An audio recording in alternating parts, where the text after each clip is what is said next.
সুপ্রিয় দর্শক, আপনাদের ভালোবাসায় আসলাম এক অসহায় মেয়ের কাছে। আমরা শুনবো তার জীবন কাহিনী। আমরা খুঁটিনাটি সব কিছু তুলে ধরার চেষ্টা করবো, কিন্তু 2-4 মিনিটের মধ্যে কারো জীবন গল্প শেষ করা যায় না। আমরা যতটুকু পারি আপনাদের ভালোবাসায় মুগ্ধ। আমরা চাবো আপনারা আমাদের চ্যানেলের সাথেই থাকবেন। আমরা যতটুকু পারি মেয়েটার জীবন গল্প তুলে ধরবো আপনাদের মাঝে। আপনি আমাদের সাথেই থাকবেন। আসসালামু আলাইকুম। ছোট্ট আপু, কেমন আছো? আলহামদুলিল্লাহ ভালো আছি। ভালো আছো না? তুমি কি রোজা রেখেছো? তো রোজার মাস, হ্যাঁ রোজা রাখছি। রহমতের মাস নাকি? রোজা রাখছো? কি খেয়ে রোজা রাখছো?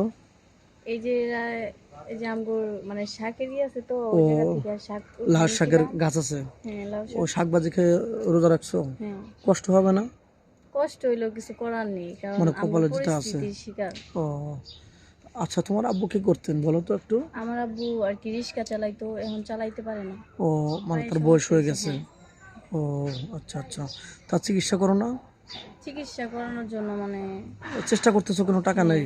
কিন্তু টাকা পয়সা তো তেমন নাই আমাদের।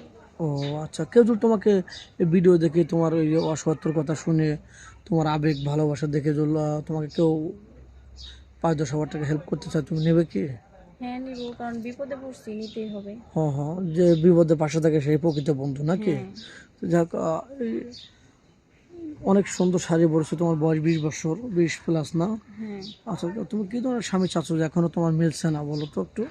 যে আমার স্বামী আমাকে অনেক ভালোবাসবে, আর সে 2 বেলা খেতে দিতে পারলেই হবে। আর অট্টালিকার দরকার নেই, বেশি টাকা হ্যাঁ পয়সার দরকার নেই নাকি? তোমাকে 2 বেলা 2 মুঠো ভাত খেতে দিলে তুমি খুশি? হ্যাঁ, আচ্ছা, যাই হোক। তো টাকা পয়সার দরকার নেই। আচ্ছা, বাংলাদেশের 64 জেলা, তোমার যদি নোয়াখালী, ফরিদপুর, চট্টগ্রাম, ময়মনসিংহ কোনো জেলা থেকে বিয়ে আসে, তোমার কোনো আপত্তি আছে না? তোমার দেশে বিয়ে হতে হবে? না, যে কোনো দেশ থেকে আসলে আমি বিয়ে তুমি করতে বাংলাদেশের যে কোনো জেলায় বিয়ে বসতে রাজি? হুম। কোনো আপত্তি থাকবে না? না। ও আচ্ছা, স্বামী যা বলবে এটা শুনবে তো? হ্যাঁ। স্বামীর কথা মতো চলাফেরা করবে তো? হুম। নাকি আবার স্বামী তোমাকে বাংলাদেশে রেখে প্রবাসে চলে গেলে পরকীয়া লিপ্ত হবে? না। সত্যি বলছো? হ্যাঁ। ও আচ্ছা, যাই হোক।